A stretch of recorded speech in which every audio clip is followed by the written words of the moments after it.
Capítulo 4. La finalidad del adversario. El ataque a los derechos. La usurpación de la palabra ley no fue un accidente lingüístico ni un simple reajuste institucional. Fue un movimiento preciso dentro de un plan más vasto, desconectar al ser humano de su propia fuente de legitimidad interior. El adversario sabía que mientras la persona reconociese sus derechos como emanaciones naturales de su existencia, ningún poder externo podría gobernarla de manera total.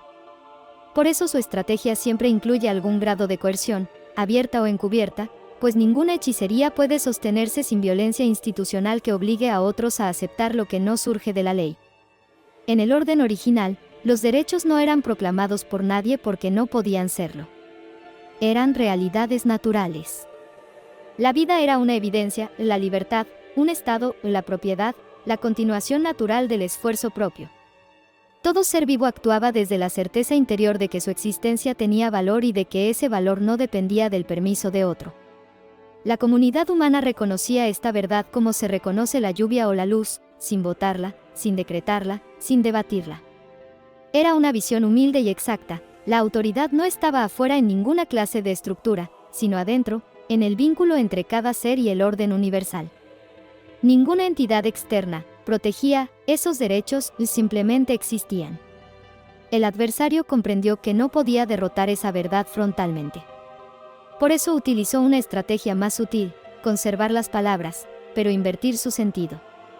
Así como había hecho con ley, hizo también con derecho. Conservó la forma, extrajo el contenido y lo reemplazó, por el contrario.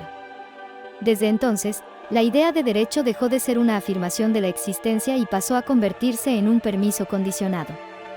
En lugar de decir, tienes derecho porque existes, empezó a decir, tienes derecho porque la norma lo establece. En esa inversión está su triunfo psicológico. Cuando el origen del derecho se desplaza desde la existencia hacia el decreto, algo profundo cambia. El ser humano comienza a mirar hacia afuera para confirmar lo que antes sabía desde adentro. Empieza a pedir lo que antes reconocía.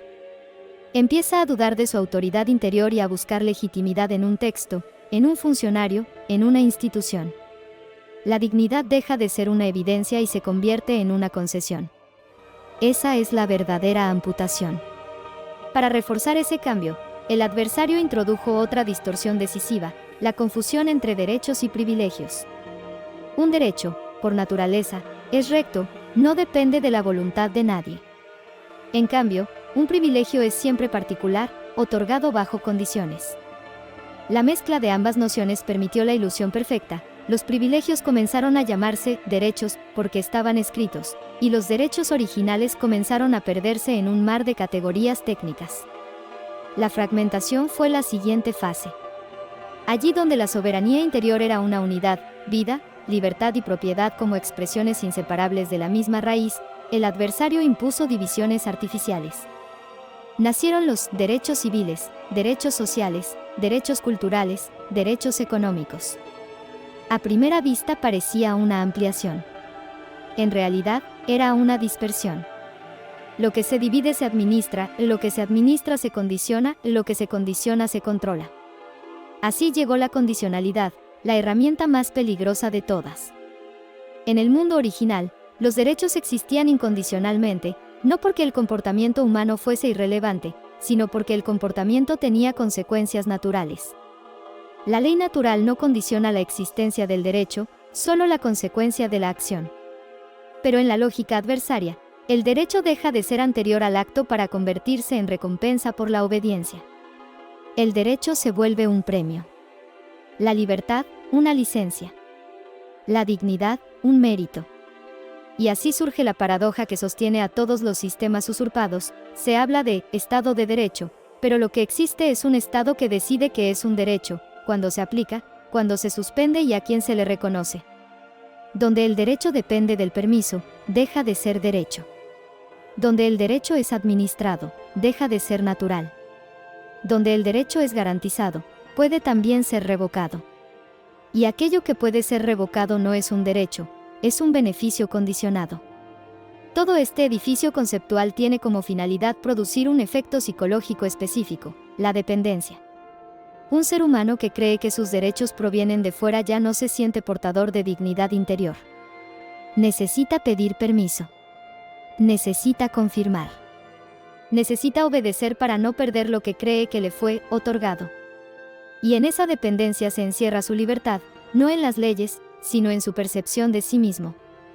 Sin embargo, a pesar de su complejidad, el sistema adversario tiene una debilidad esencial: no puede eliminar la ley natural. Puede ocultarla, puede distorsionarla, puede desacreditarla, pero no puede destruirla.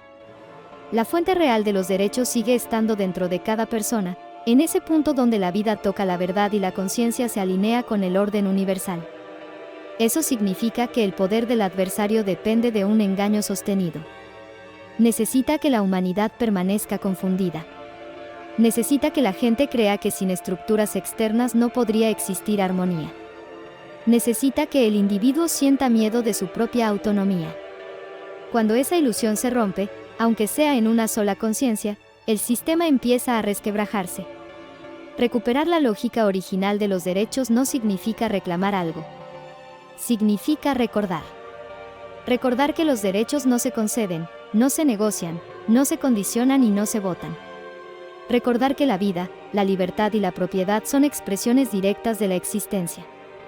Recordar que la autoridad interior es suficiente. Recordar que nada externo puede legitimar lo que ya es legítimo por naturaleza. La finalidad del adversario queda entonces al descubierto: quiere anular la soberanía interior del ser humano reemplazándola por una soberanía artificial, externa y condicional.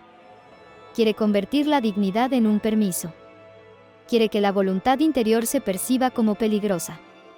Quiere que el ser humano no confíe en su propia brújula y delegue su libertad a cambio de seguridad ilusoria. Esa soberanía artificial solo puede sostenerse mediante coerción, porque nada que contradiga la ley puede permanecer sin imponer violencia para simular orden. Pero esta estrategia, por refinada que sea, no es definitiva. No puede serlo.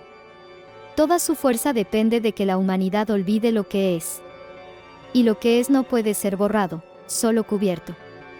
Cuando una persona vuelve a afirmar sus derechos desde el interior, sin pedirlos, sin justificarlos, sin suplicarlos, el poder del adversario se desvanece. La usurpación se detiene. El sistema pierde su energía. Y la ley retorna a su lugar, no como mandato, sino como orden original de la existencia. Ese retorno es el propósito secreto de este libro. No para derribar sistemas, sino para despertar conciencias. No para exigir cambios externos, sino para recuperar la soberanía interior. No para reformar la ley usurpada, sino para recordar la ley natural.